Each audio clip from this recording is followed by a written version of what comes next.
خلال معرض الطيران الدولي بالصين، ظهرت صور لمقاتلة صينية من طراز G10 CE، يعتقد أنها موجهة لعميل أجنبي قد يكون مصر أو باكستان أو الجزائر.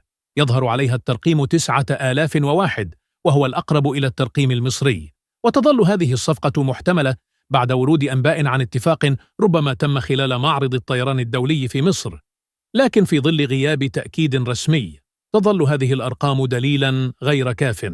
في حين قالت بعض المصادر الجزائرية أنها قد تكون للجزائر بناء على صورة سابقة لقائد الجيش الجزائري والوفد المرافق مع الطائرة وهو في زيارة للصين.